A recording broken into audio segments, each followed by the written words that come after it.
Hi everyone, RFG here with a review for ADEN, a side-scrolling beat-em-up style game with rhythm game mechanics developed and published by Takayakata, available on Steam. I say beat-em-up style because it doesn't follow the traditional close combat mechanics I've dealt with in most other games in the genre, and I'll get into that shortly. Falling from the sky and onto Kobako's mobile stage, you'll be playing as Tawaka, who has a bit of amnesia. Before she can begin to recover her memory, Kobako teaches you about dancing and dueling. Your main form of attack is a dash attack, aka warp. Although Kobako explains this as running into her at full speed, you can actually aim this in multiple directions and not just to target someone specifically. It can also be used to avoid attacks. Even though you can use this warp to avoid attacks, this isn't meant to be a safe dodge mechanic. Its range in mainly vertical angles is much shorter than in horizontal ones, and if an enemy is attacking at the same time you aim your dash in their direction, you'll most likely trade in damage. Your health bar is located at the top left of the screen, and located directly below is your stamina meter. Using your warp consumes some stamina each time it's used, but when stamina is not in use, it'll recover. Underneath your stamina meter is your number of health recoveries. When your health is depleted to 0, you're immediately sent to the continue screen, but before that happens, you're able to restore much of your health with the press of a button. While the health recovery itself is pretty much instant, your movement speed is temporarily slowed down, and you're left without the ability to dash for a limited time. There's more to dancing and dueling than just your warp, health, and stamina management. In the top right of the screen is where your dueling enemy's health bar is located, and knocking their health to 0 with warps will put them in a downed state. When your opponent is downed, it makes them vulnerable to a Synchrostrike. These put you into a dance battle where a rhythm bar appears in the bottom of the screen. Using any directional input, you'll need to match the timing with the center of the rhythm bar. Matching the rhythm enough times will put your enemy into their next phase. The number of phases an enemy in a duel has is located underneath their health bar. Most bosses will have at least 3 phases to dance duel through, and each new phase will introduce a new attack from your opponent added to their existing arsenal, which can make most duels more difficult the further you're in. Although dance duels make up a large portion of the game, the linear beat-em-up stages are about as proportional. After your dance duel with Kobako, you'll learn about Purgers, who are attacking and killing people, and this leads to Tawaka remembering her mission to help people. Her goals may be noble, but that doesn't mean she won't get thwarted by others as she goes through multiple stages to battle Purgers and have more dance duels to complete her mission. In the beat-em-up stages, you still have access to the warp ability and health recovery, but the Synchrostrike functions a bit differently and its use will also consume stamina. Part of that is how beat-em-up stages are designed. You'll be facing more than one enemy in these portions of the game compared to dance duels, and Purgers don't have multiple health phases like in dance duels. Instead, their one health bar will be shown after they've taken damage, and Synchrostrike can be activated as long as you have enough stamina available.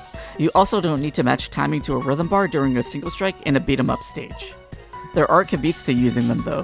Synchrostrike attacks use more stamina than your tackle dash, and while in the middle of one you won't be able to move since their directional inputs affect the aim of the attack. Synchrostrike also has some advantages. These lift an enemy, so you can aim them to attack other enemies simultaneously, and you can use them to nullify some enemy attacks. That doesn't mean you should or could only focus on finding opportunities to use Synchrostrikes. Your Synchrostrike and Warp Attack both cause a decent amount of hits done to Purgers, so sometimes you may just want to stick to your faster warp to dispatch enemies or use it for maneuverability. Later stages will also add enemies that will prevent Synchrostrikes without warping into them first, and other enemies that won't take full damage except with Synchrostrike attacks, so there is plenty of adjustment on how to battle Purgers depending on what type they are or what types are in an enemy wave. And while it may sound like there's more variety in how battles function in a beat-em-up style stage over a dance duel, that wouldn't be accurate.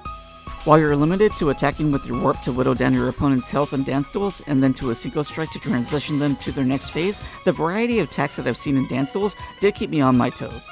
There's also a kind of intended playstyle difference for how these fights felt like they were designed.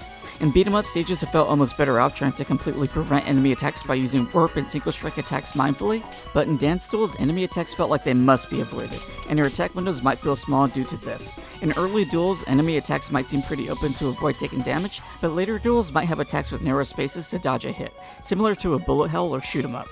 This doesn't mean that duels feel deliberately drawn out, or that you're stuck in standstills during an opponent's attack, just that you need to find other ways to adapt during one, and that each duel is a fairly different challenge.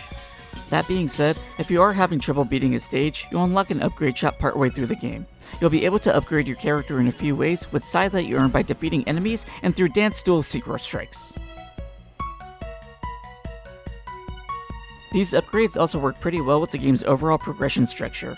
Difficulty of enemy design and dance duels both felt like they were gradually increasing, and the upgrades have multiple incremental levels to purchase to match. Each stage in ADEN is unlocked one after the other, so it makes sense that difficulty flows in a similar manner, and while you visit some of them multiple times, each separate one does have a unique appearance, and reuse stages usually have updated enemy types. The soundtrack doesn't completely follow suit here. Stages that you do visit multiple times do share the same track, but that's not completely indicative of the overall quality of it.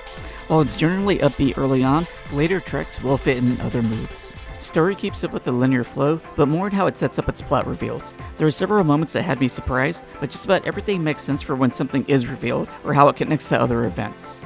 These aren't story segments that use quick references to a later moment to justify plot twists, but a well put together story with a strong emphasis on when and how something is revealed. This could probably be because almost the entirety of the plot is revealed in dialogue between characters, so big reveals come across much more naturally.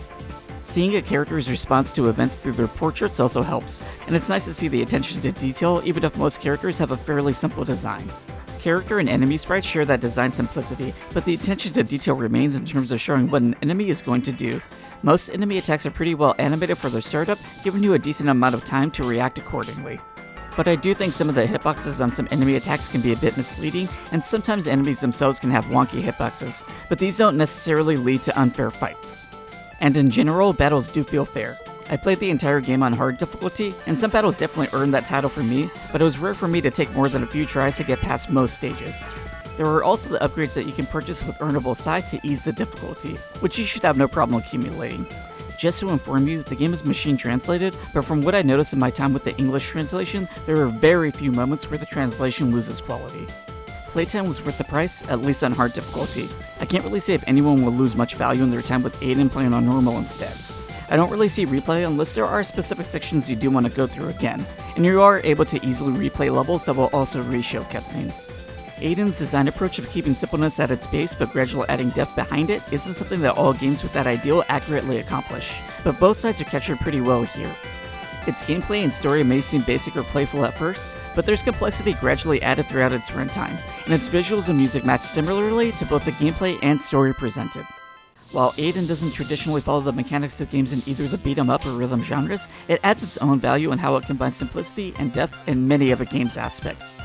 If you're interested, then I definitely recommend to check out the Steam store page. But that's it for me. Let me know what you think below. Thanks. Bye.